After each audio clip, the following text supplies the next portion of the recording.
తెలుగు శ్రోతలకు నమస్కారం.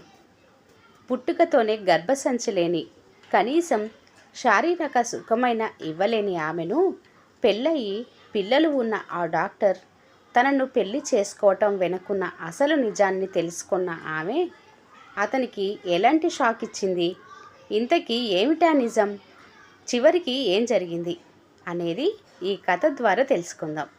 కథ పేరు పసుపు తాడు. రచించిన వారు శ్రీ బాచి గారు. నిండు పౌర్ణమి. మందరంగా వీస్తున్న చిరుగాలికి గలగలమని కదులుతున్న కొబ్బరాకులు తమపై తారాటలాడుతున్న వెన్నెల కిరణాలను పట్టి నిలబెట్టాలని విశ్వ ప్రయత్నం చేస్తున్నాయి. తన బెడ్రూమ్ బయట బాల్కనీలో ఉన్న వాల్ కుర్చీలో కూర్చొని చాలాసేపటి నుండి మెడలోని పసుపు తాడును వ్రేళ్లాడుతున్న 2 సూత్రాలను మునివేళ్లతో అపురూపంగా పట్టుకొని వాటిని తదేకంగా చూస్తూ ఉన్న సుదేష్ణ వెనుక నుండి ఎవరో వస్తున్నట్లున్న అడుగుల సవ్వడికి తల తిప్పి చూసింది. సుధీ, ఇంకా పడుకోలేదా అంటూ వచ్చాడు అభిరామ్. అతడిని చూడగానే లేదన్నట్లు తల అడ్డంగా ఊపుతూ చిరునవ్వు నవ్వింది. ఇప్పటి వరకు నిద్రపోకుండా ఈ చల్లగాలిలో కూర్చొని ఏం చేస్తున్నావు? రేపే కదా ప్రయాణం. రేపు ఉదయం లేచి తయారై 2 గంటల ముందే ఎయిర్పోర్ట్కి చేరుకోవాలి. ఇంత రాత్రి వరకు మెలకువతో ఉంటే ప్రొద్దున్నే లేవటం ఆలస్యమైపోదు. లేలే అన్నాడు ఆమె భుజంపై తడుతూ. తలెత్తి అతని కళ్ళల్లోకి కాసేపు అలాగే చూసింది. అతని కళ్ళు నిష్కల్మషంగా నవ్వుతున్నాయి. తన హృదయం పడుతున్న మదనం, తనలో పొంగి పొంగి వస్తున్న దుఃఖం అతనికెందుకు తెలియటం లేదు. ఆయనకెంత చెప్పాలని ఉంది, ఏవేవో అడగాలని ఉంది. కానీ ఆ కళ్ళల్లో కనిపించే పవిత్రతను, అతని ముఖంలోని అంతులేని ప్రశాంతతను చూస్తుంటే పెదవి కదపలేకపోతుంది తను. రెప్ప వాల్చకుండా తననే చూస్తున్న సుదేష్ణను చూసి చిన్నగా నవ్వాడతను. కుర్చీలో కూర్చొని ఉన్న ఆమె పైకి మెల్లిగా వంగి ఆమె ముఖాన్ని తన 2 చేతులతో పట్టుకొని, ఏంట్రా భయంగా ఉందా? ఈ ప్రయత్నం సక్సెస్ అవుతుందో లేదో అని టెన్షన్ పడుతున్నావా? చిన్నపిల్లను బుజ్జగిస్తున్నట్లు లాలనగా అడుగుతూ ఇంకొంచెం వంగి ఆమె నుదుటిపై సున్నితంగా చుంబించాడు. ఆమె కళ్ళల్లో చివ్వున నీళ్లు చిప్పిల్లాయి. ఆ స్పర్శ చిన్నప్పుడు తన తండ్రి తనను ఎత్తుకొని నుదురుపై ముద్దాడినట్లుంది. ఏయ్, ఏమిటిది? ఎందుకా కన్నీళ్ళు?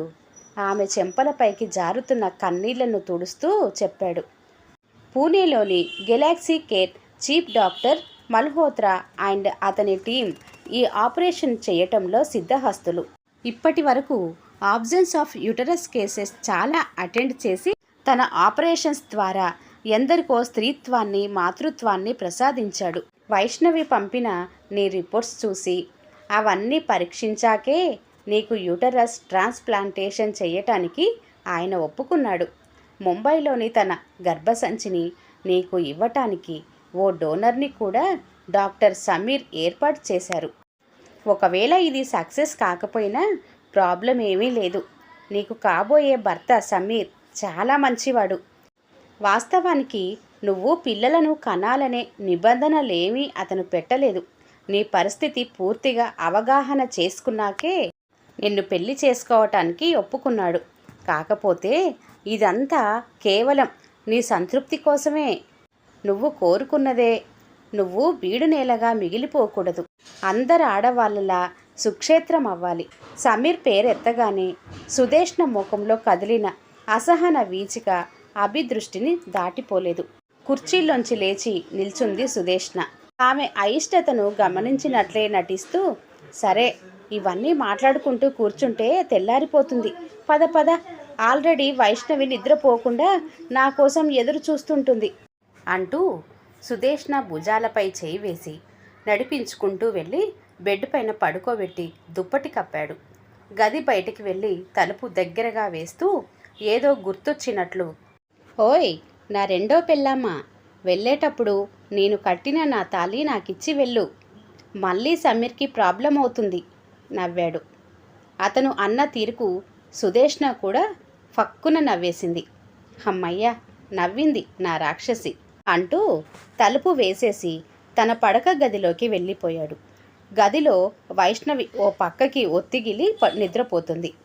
తను పడక మీదకు చేరుకొని లైట్ ఆర్పి బెడ్ ల్యాంపు వేయబోయి ఆ ప్రయత్నాన్ని విరమించుకున్నాడు. కిటికీలోంచి తెల్లని వెన్నెల కిరణాలు సూటిగా వచ్చి వైష్ణవి చెక్కిలిపై పరుచుకున్నాయి. ఆ చీకట్లో మనోహరంగా కనిపిస్తున్న వైష్ణవి ముఖాన్నే చూస్తూ ఉండిపోయాడు అభిరామ్. సుదేష్ణను మొదటిసారి చూసింది కూడా సరిగ్గా ఇలాంటి పాల వెన్నెల్లోనే. ఇప్పటికీ సరిగ్గా 2 మాసాల క్రితం రామాపురంలోని సీతమ్మ గుట్టలో 10 రోజుల హెల్త్ క్యాంపుకి మిగతా డాక్టర్లతో కలిసి వెళ్ళాడు తను. పగలంతా పేషెంట్స్, ట్రీట్మెంట్స్, సాయంత్రం గ్రామంలో అందరినీ పలకరిస్తూ పర్యటన. మధ్య మధ్యలో వైష్ణవితో పిల్లలతో ఫోన్లో కబుర్లు సరదాగా గడిచిపోయింది. ప్రతి సంవత్సరం ఇలా డాక్టర్స్ అసోసియేషన్ నుండి కొందరు డాక్టర్లతో కలిసి ఇలాగే కొన్ని పల్లెటూర్లను ఎంపిక చేసుకొని ఉచిత వైద్యాన్ని అందించటానికి క్యాంపులు పెట్టుకొని వెళ్తుంటాడు అభిరామ్. అదేమిటో గతంలో తను వెళ్ళి సేవ చేసిన గ్రామాలకు ఈ గ్రామానికి ఏదో ప్రత్యేకమైన తేడా ఉందనిపించింది. భగవంతుడు ఎందుకో ప్రకృతి శోభగులతో అతి ప్రత్యేకంగా తీర్చిదిద్ది ఈ గ్రామాన్ని ఇక్కడి ప్రజలకిచ్చాడా అనిపించేలా అందంగా ఉంది ఊరు. ఆ రోజు పౌర్ణమి. ఎవరో చెప్పారు, ఊరికి తూర్పు దిక్కున ఉన్న కొండల సమూహంలోంచి సురగల తరగలతో పరుగులు పెడుతూ ప్రవహించే ఓ కొండ వాగుందని, దాన్ని చూడాలంటే వెన్నెల రోజునే చూడాలని. భోజనాలు ముగిశాక స్నేహితులతో కలిసి ఆ కొండవాగును చూద్దామని వెళ్ళాడు అభిరామ్. అక్కడ కనిపించింది వాగు ఒడ్డున ఉన్న ఇసుక తెన్నెల్లో చంద్రుడు చెక్కిన వెన్నెల శిల్పంలా కూర్చొని కృష్ణుని రాకకై వేచి ఉన్న రాధికల ఒంటరిగా తను. తెల్లని చీరలో ఆమెను చూడగానే వెన్నెలే ఆమె పైనుండి ప్రవహించి పోతుందా అన్నట్లుగా అద్భుతంగా ఉంది. ఆమె వాళ్ళ అలికిడి విని నెమ్మదిగా లేచి వెళ్ళబోయింది. అయ్యయ్యో కూర్చోండి, మీ ఏకాంతాన్ని భంగం చేసినట్లున్నాము, మేమే వెళ్ళిపోతాం అన్నాడు అభిరామ్. ఆమె ఓ మారు అతని కేసి చూసి నిశ్శబ్దంగా అక్కడి నుండి వెళ్ళిపోయింది. అంత చీకటిలోనూ ఆమె చూపులోని నైరాశ్యాన్ని, ఆమె నడకలోని నిర్లిప్తతను గమనించాడు అభిరామ్. ఆ మర్నాడు సాయంత్రం సుదేష్ట నిలయం నుండి అభిరామ్కి పిలుపొచ్చింది. విస్తుపోయాడు తను. తనకి ఇక్కడ ఎవరూ తెలియదు. తననెందుకు పిలిపించినట్లు ఫ్రెండ్స్తో చెప్పి ఆ ఇంటికి బయలుదేరాడు. అదో డూప్లెక్స్ బంగళా. 30 గడపలున్న ఆ ఊరంతటిలో అదే పెద్ద బంగళా. పాతకాలపు అభిరుచితో చూడటానికి చాలా బాగుంది. గోడ మీద సుదేష్ట నిలయం అంటూ పెద్ద అక్షరాలతో చెక్కి ఉంది. గుమ్మంలో అడుగు పెట్టగానే పాలేరు ఎదురొచ్చి వినయంగా లోపలికి తీసుకెళ్ళాడు. అక్కడ హాల్లో ఓ పెద్దావిడ కూర్చొని ఉంది. వయసు 70-80కి మధ్య ఉండొచ్చు. రండి బాబు అంటూ పిలిచింది. తేనీటి సేవనం పూర్తయ్యాక విషయంలోకి వస్తూ, బాబూ, మీ భార్య కూడా ప్రత్యేకంగా ఆడవాళ్లను చూసే డాక్టరు అని తెలిసింది. అమ్మాయి ఇక్కడకు రాలేదా అడిగింది అభిరామ్ని చూస్తూ. అందుకు అభిరామ్ నవ్వుతూ, అవునండి, నా భార్య వైష్ణవి గైనకాలజిస్టు. ముంబైలో జాతీయ స్థాయి డాక్టర్ల సమావేశం ఒకటి ఉంటే అక్కడికి వెళ్ళింది. అందువలన తను ఇక్కడికి రాలేదు. ఏం, ఇంట్లో ఎవరికైనా ఏదైనా సమస్య ఉందా అడిగాడు. అవును బాబు, నా మనవరాలు సుదేష్ణ చాలా రోజులుగా అది మనిషిలా లేదు. అందరి ఆడపిల్లల్లా కాకుండా భగవంతుడు దాని తలరాత మార్చి రాశాడు. దాని దౌర్భాగ్యాన్ని చూడలేక కన్న తల్లిదండ్రులిద్దరూ దిగులుతో కన్ను మూశారు. ఆవిడ గొంతు జీరబోయింది. కళ్ళల్లో నీళ్లు తిరుగుతుండగా మళ్ళీ చెప్పింది, వాళ్ళు పోయి 5 సంవత్సరాలు దాటింది. అప్పటి నుండి అది మన లోకంలో లేదు. ఎప్పుడూ ఏదో ఆలోచిస్తూ ఒంటరిగా ఉంటుంది. ఎవరి మాట వినదు. ఎవరితో మనసు విప్పి మాట్లాడదు. ఎందరో డాక్టర్ల దగ్గర చూపించాము. పరిస్థితిలో మార్పు లేదు.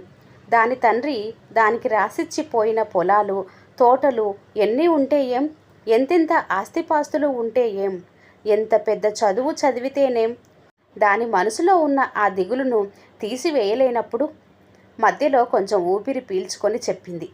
ఈ మధ్య 1-2 సార్లు ఆత్మహత్యకు పాల్పడింది. సమయానికి చూసాం కాబట్టి బ్రతికించుకున్నాం. ఇంకా ఎక్కువ కాలం దాన్ని కాపాడుకోలేమోనని భయంగా ఉంది. ఉన్న నేనొక్కదాన్ని హరీమంటే దాన్ని చూసే దిక్కులేదు. బోరున ఏడ్చేసింది. అభిరామ్ కంగారు పడ్డాడు. అమ్మా, ప్లీజ్ మీరు బాధపడకండి, అన్నీ సర్దుకుంటాయి. ఇంతకు తనకున్న సమస్య ఏమిటో మీరు స్పష్టంగా చెప్పలేదు అన్నాడు. సమస్య అది అది అతనితో చెప్పడానికి సంశయిస్తున్నట్లుగా ఓ క్షణం ఆగింది. అది అర్థం చేసుకున్న అభిరామ్, సరే ఓసారి నేను ఆమెతో మాట్లాడవచ్చా అడిగాడు.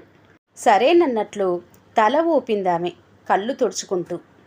మేడ మీద గదిలోకి అడుగుపెట్టిన అభిరామ్ కిటికీ దగ్గర శూన్యంలోకి చూస్తూ నిలబడి ఉన్న ఆ అమ్మాయిని చూసి ఆశ్చర్యపోయాడు. నిన్న రాత్రి వెన్నెల్లో కనబడిన అమ్మాయి తను.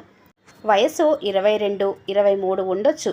పెద్ద బొట్టు, ముచ్చటైన ముఖ వర్చస్సు, పొడుగు జడ, నీలిరంగు కాటన్ చీరలో వయసుకు మించి హుందాగా కనబడుతుంది.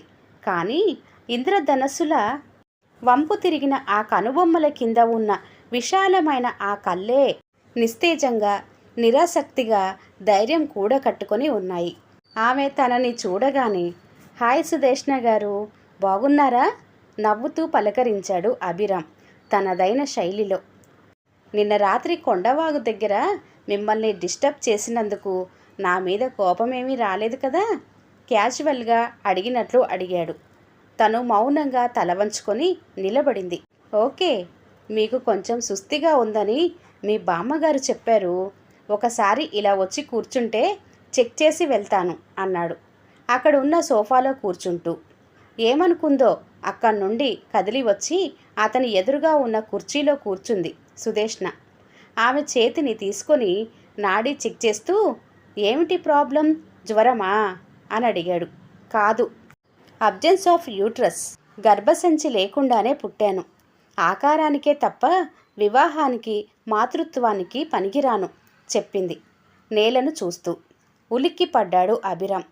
కొంచెంసేపు ఆ గదిలో నిశ్శబ్దం. కొన్ని క్షణాల పాటు అతడి మెదడు పనిచేయటం మానేసింది. క్రింద మా బామ్మ మీతో చెప్పిందంతా విన్నాను. ఆమె చెప్పలేకపోయినా ఆ స్పష్టమైన విషయం ఇదే. ఐఎమ్ బోర్న్ అన్ప్రొడక్టివ్ మళ్ళీ చెప్పింది. గొంతులో చిన్నపాటి వణుకు తొణుకు లేకుండా నిబ్బరంగా చెబుతున్న సుదేష్ణ వైపు అలా చూస్తూ ఉండిపోయాడు. ఇంత అందమైన అమ్మాయికి ఇంత భయంకరమైన సమస్య. సుదేష్ణ నెమ్మదిగా లేచి వెళ్ళి బీరువాలోని తన మెడికల్ రిపోర్ట్స్ తీసుకొచ్చి అభిరామ్ చేతిలో పెట్టింది. ఎంఆర్కేహెచ్ సిండ్రోమ్ 1 స్త్రీలలో పునరుత్పత్తి వ్యవస్థను ప్రభావితం చేసే ఒక రుగ్మత. ఇది గర్భాశయం అభివృద్ధి చెందని లేదా హాజరు కాని పరిస్థితిని సూచిస్తుంది.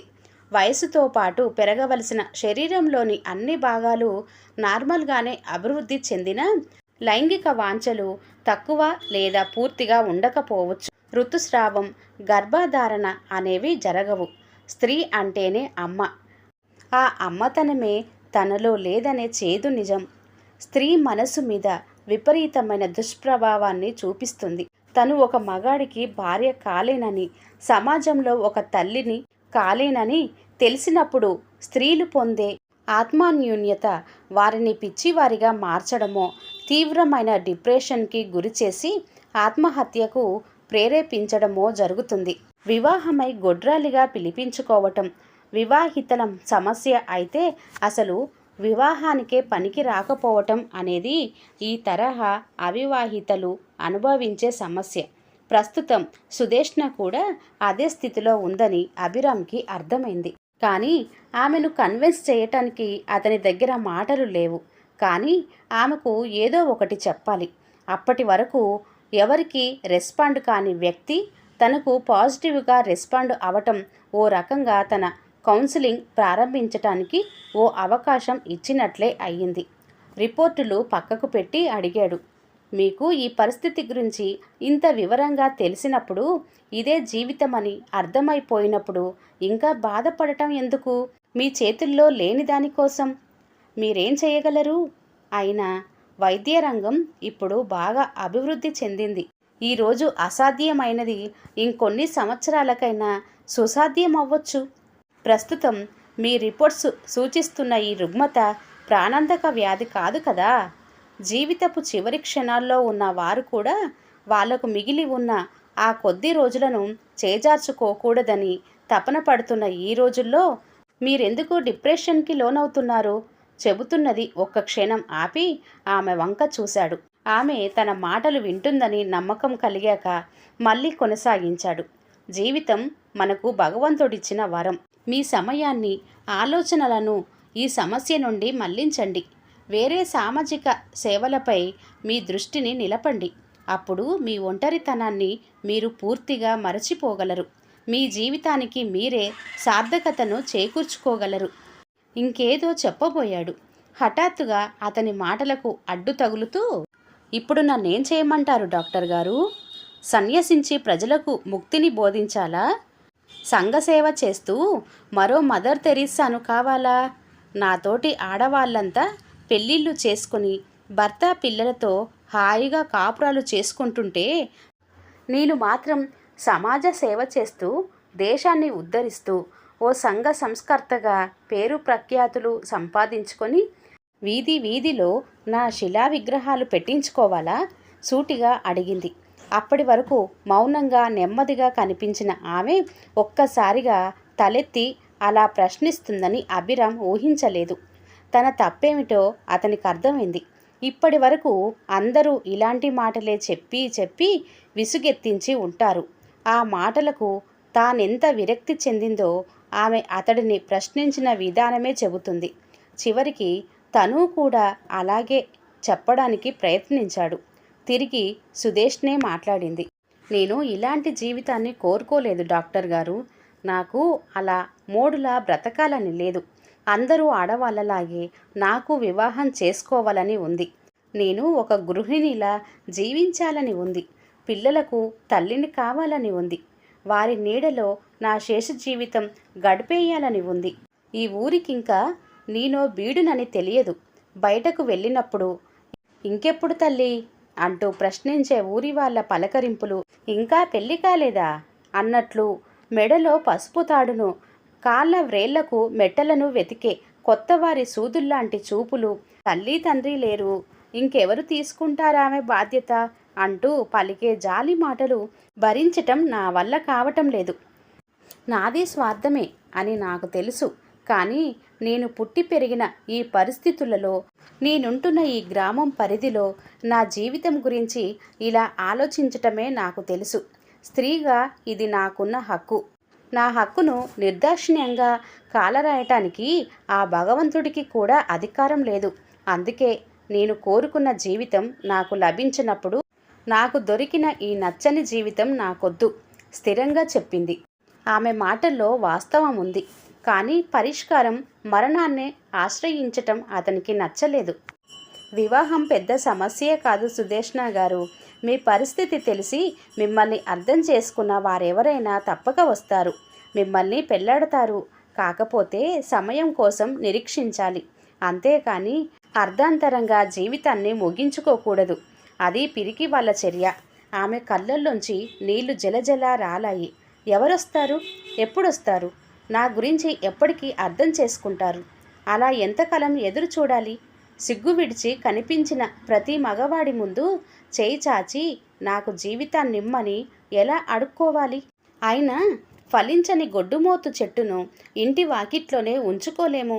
అలాంటిది తన వంశాభివృద్ధి చేయలేని, అసలు తనకు శారీరక సుఖాన్ని ఇవ్వలేని ఆడదాన్ని ఏ మగాడు కోరి చేసుకుంటాడండి?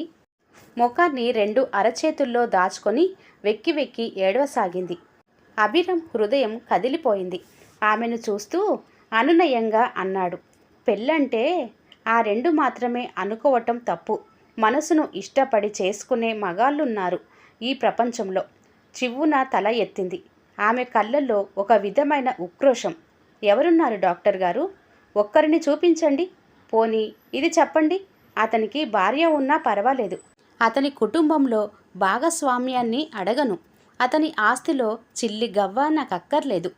పిల్లలు, సంసారం నాకెలాగూ రాసి పెట్టలేదు కాబట్టి అతడు నాతో కలిసి జీవించాల్సిన అవసరం కూడా లేదు. కేవలం దైవ సాక్షిగా నా మెడలో తాళి కట్టి నేనుంటున్న ఈ సమాజంలో ఒకే ఒక్క రోజు నా భర్తగా నిలబడే వ్యక్తి కావాలి. తీసుకురాగలరా? ఎవరో ఎందుకు? మీరు చేసుకోగలరా? మీకు ఉపయోగపడని నా శరీరాన్ని కాకుండా నా మనసును ఇష్టపడి నన్ను పెళ్లి చేసుకొని ఒక్కరోజు నాకు భర్త కాగలరా? ఆవేశంగా అనేసింది సుదేష్ణ. ఆ చివరి మాటలకు గదిలో ఒక్కసారి గాలి స్తంభించినట్లయింది. అభిరామ్ నోట నుండి మాట రాలేదు. ఆమె అలా అడుగుతుందని అతనికే కాదు, ఆ క్షణం తనలా నోరు జారుతుందని సుదేష్ణకు కూడా తెలియలేదు. బస్టాండ్లో బస్సు హైదరాబాదు బయలుదేరడానికి సిద్ధంగా ఉంది. ప్లాట్ఫామ్ మీద నిలబడి ఏవో తన వైపే చూస్తున్న సుదేష్ణను చూశాడు అభిరామ్. వివాహం అనేది స్త్రీకి ఎంత నిండుతనాన్ని, ఎంతటి ఆత్మవిశ్వాసాన్ని, సంతృప్తిని ఇస్తుందో సుదేష్ణను చూస్తుంటే తెలుస్తుంది. మెడలో పచ్చని పసుపు తాడు, పారాని పాదాలకు వెండి మెట్టెలు, నుదుట సింధూరం, కళ్ళల్లో ఏదో తెలియని కొత్త కాంతి. ఆనాడు వెన్నెల్లో నిరాశ నిస్పృహలతో కనబడిన సుదేష్ణ, ఆ రోజు గదిలో ఏడుస్తూ తనతో వాదించిన సుదేష్ణ, ఈరోజు తన భార్యగా గర్వంగా నిలబడిన ఈ శ్రీమతి సుదేష్ణ అభిరామ్ ఒకరేనా అన్నట్లుంది. ఏమిటెలా చూస్తున్నారు? అడిగింది నవ్వుతూ. ఏమీ లేదు, నువ్వు కోరుకున్నట్లు నువ్వడిగిన మంగళసూత్రాన్ని ఇచ్చాను. నీ ఊరిలో నీ వారి మధ్య నీ భర్తగా నిలబడ్డాను. అదే పనిగా. నాకు మాట ఇచ్చినట్లు నేను ఎప్పుడు ఏది చెప్పినా వినాలి, చేయడానికి సిద్ధపడాలి. ఓకేనా? గుర్తు చేశాడు. సరే, మనస్ఫూర్తిగా తల ఊపింది. అభిరామ్ ఆ రోజు ఎందుకలా మాట తీసుకున్నాడో, అతని మనసులో ఏముందో సుదేష్ణకి తెలియలేదు. తెలుసుకోవాల్సిన అవసరం కూడా ఆ క్షణం కనబడలేదు. అతడు హైదరాబాదు వెళ్ళిపోయిన 20 రోజులకే సుదేష్ణని హైదరాబాదు బయలుదేరమని ఫోన్ చేశాడు. బ్యాగుతో రైలు దిగిన సుదేష్ణని రిసీవ్ చేసుకోవడానికి అభిరామ్, వైష్ణవి ఇద్దరూ వచ్చారు. పార్వతి పరమేశ్వరుల్లా ఒకరి కోసం ఒకరు పుట్టినట్లుగా ఉన్న ఆ భార్యాభర్తలను చూసేసరికి సుదేష్ణ ముఖంలో వెలుగు తగ్గింది. రా సుదేష్ణ, ప్రయాణం బాగా జరిగిందా? నవ్వుతూ ఆమె చేతిలోని ట్రావెలింగ్ బ్యాగుని తీసుకొని చనువుగా సుదేష్ణ చేతిని పట్టుకొని కారులో కూర్చోబెట్టి తను ఆమె పక్కనే కూర్చుంది వైష్ణవి. ఇంటి దగ్గర కారు దిగుతూనే ఇంద్రభవనంలా ఉన్న అభిరామ్ ఇంటిని విప్పార్చి చూసింది సుదేష్ణ. ఇంత గొప్ప వ్యక్తా? ఓ సామాన్యుడిలా తన మాటకు తల ఒగ్గి తన మెడలో తాళి కట్టింది. లోపలికి వెళ్ళాక హాల్లో ఎదురుగా గోడ మీద ఉన్న పెద్ద ఫోటోలో భార్యాభర్తలతో పాటు 5-6 ఏళ్ల వయసున్న 2 పిల్లలు ఉన్నారు. వాళ్ళు మా పిల్లలు. ఊటీలో వాళ్ళ అమ్మమ్మ దగ్గర ఉండి చదువుకుంటున్నారు చెప్పింది వైష్ణవి ఓ గదిని చూపిస్తూ. ఈ రాత్రికి తిని రెస్ట్ తీసుకో. రేపు ఉదయం మనం హాస్పిటల్కి వెళ్ళాల్సి ఉంటుంది. నీకేం కావాలో అన్నీ అదిగో ఆ యాదమ్మ చూసుకుంటుంది చెప్పింది. సుదేష్ణకి ఏమీ అర్థం కాలేదు. తనను ఎందుకు రమ్మన్నాడు? ఏం చెయ్యబోతున్నాడు? అంతా అగమ్య గోచరంగా ఉంది. దానికన్నా ముందు గుండెను నలిపేసే ప్రశ్న, అతని భార్యకి తన గురించి ఏమని చెప్పాడు? ఉదయం బ్రేక్ఫాస్ట్ కోసం డైనింగ్ టేబుల్ దగ్గరకు వెళ్ళేసరికి వైష్ణవి అభిరామ్కి ఇడ్లీ ముక్కలు, చట్నీ అద్ది తినబెడుతుంది. వాళ్ళిద్దరినీ అలా చూడగానే సిగ్గుపడి సుదేష్ణ వెనక్కి వెళ్ళబోయింది. వెంటనే అభిరామ్, ఏమోయ్ సుధీర్ డార్లింగ్, ఇది మాకు మామూలే, వచ్చేయ్ కేకేశాడు. తను ఇబ్బందిగా వెళ్ళి కూర్చుంది. ఆ రోజు ఆవేశంలో అభిరామ్ని ఛాలెంజ్ చేసినట్లు మాట్లాడిందే కానీ అతడికి ఓ కుటుంబం ఉంటుందని తనెందుకు ఊహించలేదు. తనెంత తప్పు చేసిందో ఇప్పుడు తెలిసింది. అతనితో ఎంత పెద్ద నేరం చేయించిందో అర్థమైంది. సుదేష్ణ, నీ రిపోర్ట్స్ చూశాను. ఈ స్థితిలో ఒక స్త్రీ కేవలం సహాయక పునరుత్పత్తి ద్వారా మాత్రమే పిల్లలను పొందగలదు. యూట్రస్ ట్రాన్స్ప్లాంటేషన్ గర్భసంచి మార్పిడి వైద్య విధానంలోనే ఒక క్రొత్త ప్రయోగం. ఇటీవలే దానిని ఒక 21 ఏళ్ల యువతికి పూణేలోని గెలాక్సీ కేర్ ఆసుపత్రి వైద్యులు విజయవంతంగా పూర్తి చేశారు.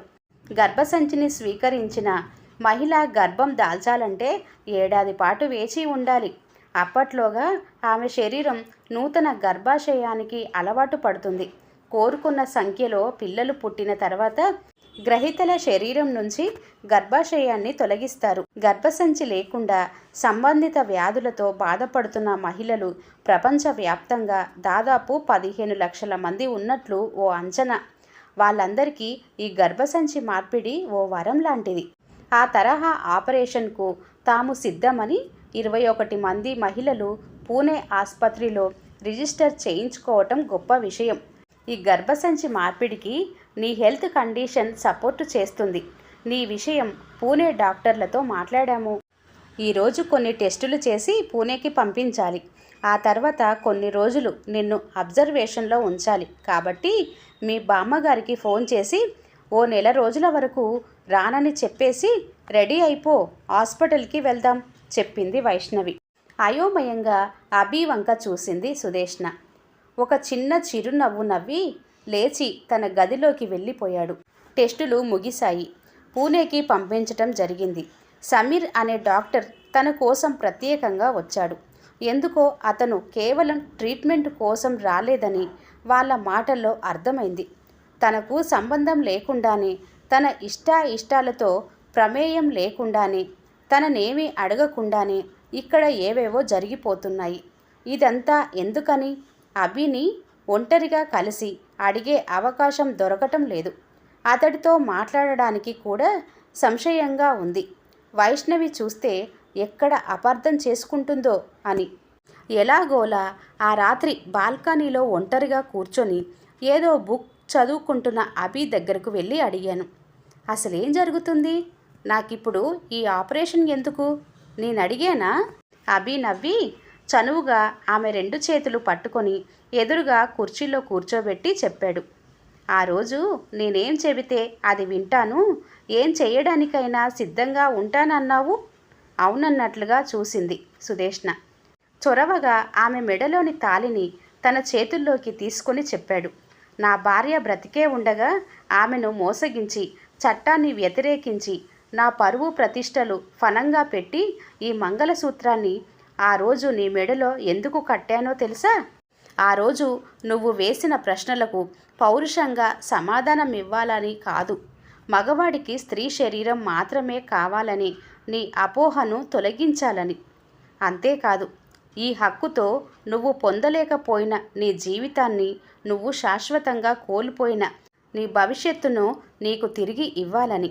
ఒక డాక్టర్గా ఈ మంగళసూత్రం అనే మెడిసిన్తో నీలో పేరుకుపోయిన డిప్రెషన్కి ట్రీట్మెంట్ ఇవ్వాలని. ఒక స్త్రీ మెడలో ఎవరైతే ఈ మంగళసూత్రం కడతాడో అప్పటి నుండి అతడే ఆమెకు భర్త, తండ్రి, సోదరుడు, తనయుడు అన్నీ. కానీ వైష్ణవి భర్తగా నా ధర్మాన్ని వీడి నీకు భర్తను కాలేను, కానీ తండ్రిని కాగలను. నీ తండ్రే బ్రతికి ఉంటే నువ్వు సంపూర్ణ ఆరోగ్యవంతురాలయ్యే ఏ ఒక్క అవకాశాన్ని వదిలిపెట్టేవాడు కాదు. ఈరోజు నీ బాధ్యతను స్వీకరించిన నేను అంతే. ఇప్పుడు ఈ ఆపరేషన్ వలన నీ శరీరం మాతృత్వానికి సిద్ధమవుతుంది. సమీర్తో వివాహం నీ జీవితాన్ని పరిపూర్ణం చేస్తుంది. ఆ రోజు నువ్వు అడిగిన అన్ని ప్రశ్నలకు సమాధానం ఇప్పుడు నీ ముందుంది చెప్పాడు. అప్పటి వరకు మౌనంగా వింటున్న సుదేష్ణ చివ్వున తలెత్తింది. సమీర్ డాక్టర్ అందుకోసం వచ్చాడా? అంటే నేను ఇంకో పెళ్లి చేసుకోవాలా? ఇంకో పెళ్ళి కాదు సుధీ, సమీర్తో జరగబోయేది అసలైన పెళ్ళి. మనిద్దరికీ జరిగింది పెళ్ళి కాదు, అది ఒక బాధ్యత, ఒక ఒప్పందం. సుదేష్ట అయిష్టంగా లేవబోయింది. సుధీ, నాకు మాట ఇచ్చావు చెప్పాడు అభిరామ్. సుదేష్ట మరి మాట్లాడలేదు. అంతే. వారం తిరగకుండానే పూణే డాక్టర్ల నుండి అప్రూవల్ రావటం, ఆపరేషన్కి సంబంధించిన బాధ్యత అంతా ముంబైలో ఉన్న సమీర్ తీసుకోవటం, ఆమె ప్రయాణానికి కావలసిన అన్ని ఏర్పాట్లు పూర్తి చేయటం చకచకా జరిగిపోయాయి. తెల్లవారితే ప్రయాణం. అభి సుదేష్ట కనిపించటం లేదు. తన గదిలో ఈ ఉత్తరం ఉంది. వైష్ణవి హడావుడిగా నిద్రలేచింది. కంగారుగా నిద్రలేచిన అభిరామ్ కళ్ళద్దాలు పెట్టుకొని ఆ ఉత్తరాన్ని తెరిచాడు. డాక్టర్ గారు, పసుపు తాడుకు పవిత్రతను ఇచ్చి తండ్రిలా బాధ్యతను మోస్తూ నా కోసం మీరు ఇంత చేస్తే హిందూ స్త్రీగా అదే మంగళసూత్రానికి నేను కట్టుబడి ఉండలేనా? ఒకసారి మెడలో మాంగల్యం పడితే అది తన చివరి వరకు ఉండాలనే సాంప్రదాయంలో పుట్టి పెరిగిన స్త్రీని నేను. అలాంటిది ఒంటి మీద దుస్తులు మార్చినట్లు ఒక తాళిని తీసేసి మరో పసుపు తాడును మెడలో కట్టించుకోగలనా? ఒక డాక్టర్గా మీకు నేను పేషెంట్ను కావచ్చు, కానీ నాకు బ్రతుకునిచ్చి ఒక గృహిణిగా ఈ సమాజం ముందు నిలబెట్టిన దేవుడు మీరు. ఈ జన్మకు ఇది చాలు. తనకు మాత్రమే సొంతమైన తన భర్త జీవితంలోకి బలవంతంగా ప్రవేశించిన స్త్రీని కూడా అమ్మలా ఆదరించిన ఆ మహాతల్లికి నమస్కారాలు. వృత్తి ధర్మానికి విలువనిచ్చి నాలాంటి అభాగ్యులను ఆదరించే దేవతామూర్తుల కుటుంబం నాది అనే తృప్తితో జీవితాంతం బ్రతికేస్తాను. ఇక సెలవు. భార్యాభర్తల ఇద్దరి మధ్య నిశ్శబ్దం నెలకొంది. చాలాసేపటి తర్వాత, అభి, ఓ వారం రోజులు సెలవు పెట్టి మనం మన ఊరికి వెళ్దామా? అదే రామాపురం, మీ రెండో పెళ్ళం సుదేష్ణ దగ్గరికి కొంటెగా నవ్వింది వైష్ణవి. విస్తుపోయి చూశాడు అభిరామ్. ఆ తర్వాత తను నవ్వేశాడు. ఈ కథ ఇంతటితో సమాప్తం. కథ కనుక నచ్చినట్లయితే దయచేసి లైక్ చేయండి, షేర్ చేయండి. అలాగే మరిన్ని మంచి వీడియోల కోసం ఛానల్ని సబ్స్క్రైబ్ చేసుకోండి. మరొక మంచి కథతో మళ్ళీ కలుద్దాం. అంతవరకు సెలవు. నమస్తే. ధన్యవాదములు.